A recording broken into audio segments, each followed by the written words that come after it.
Assalamualaikum warahmatullahi wabarakatuh. Hari ini saya akan menyampaikan mengenai keajaiban sains melalui Al-Quran. Pembangunan sains yang canggih pada masa kini amat mengagumkan daripada kalangan masyarakat sehinggalah para ilmuwan yang terbilang.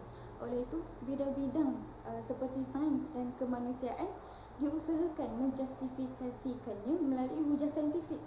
Jadi, kehidupan di dunia kita amatlah memerlukan sains, tapi berpandukan agama dan ketuhanan, sebagaimana yang terkandung di dalam Al-Quran. Al-Quran ini pula diturunkan sejak 1400 tahun yang lalu. Jadi, bahkan kita perlu taat dan patuh patuh kepada Tuhan yang menciptakan segala sesuatu. Apakah itu Al-Quran? Al-Quran adalah wahyu atau firman yang diturunkan oleh Allah SWT melalui malaikat Jibril kepada Nabi Muhammad SAW.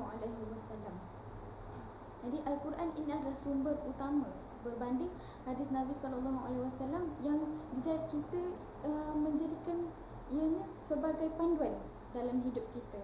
Apa pula itu sains? Sains merupakan proses pengumpulan ilmu atau maklumat dan penyusunannya.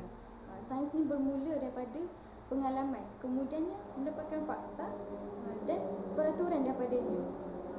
Jadi sains ni amatlah satu kewajipan untuk seluruh umat Islam, dan kita tidak harus mengetepikan sebabnya dia memberi manfaat kepada syiar Islam itu sendiri. Terdapat 3 perkara utama yang ditunjukkan di dalam Al-Quran, iaitu hubungan manusia dengan Tuhan, hubungan manusia sesama manusia, hubungan manusia dengan alam. Daripada firman Allah surah Al-Isra ayat 9 yang bermaksud Al-Quran itu memberi petunjuk jalan yang lurus dan memberi kabar gembira kepada orang beriman, dan mendapat pahala yang besar daripadanya. Jadi jelas ayat Al-Quran ni menunjukkan ciri-ciri kitabnya. Ciri-ciri kitabnya adalah memberi kabar gembira kepada orang mukmin dan dia memberi manfaat untuk umat manusia. Jom kita tengok mukjizat saintifik Al-Quran dan contoh saintifik Al-Quran. Al-Quran juga sebagai mukjizat teragung yang diturunkan oleh Allah SWT kepada Rasulnya. Kitab suci Al-Quran sentiasa mendahului pemikiran manusia kerana ianya adalah merupakan wahyu Allah yang tiada keraguan dan tidak terjangkau oleh akal makhluk.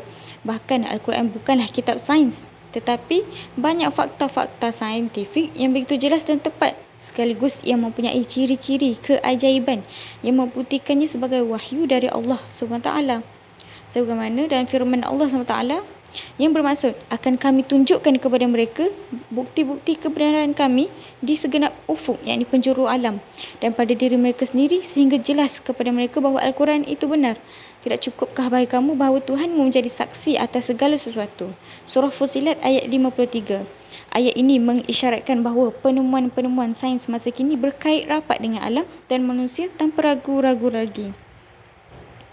Di samping itu, Al-Quran bukan sahaja menceritakan mengenai sudut alam dan sudut binatang saja, namun asal-usul penciptaan kelahiran manusia merupakan bukti yang amat jelas bagi umat manusia. Umumnya, manusia sering diingatkan bagaimana kewujudan dan peringkat-peringkat dalam kejadiannya. Seperti firman Allah, ia bermaksud, kami telah membuat anda, jadi mengapa anda tak membenarkan? Kemudian terangkan kepada saya mengenai kuman, yakni sperma yang anda pancarkan. Adakah anda membuatnya atau adakah kami membuatnya? Surah Waqiah ayat 57 hingga ayat 59.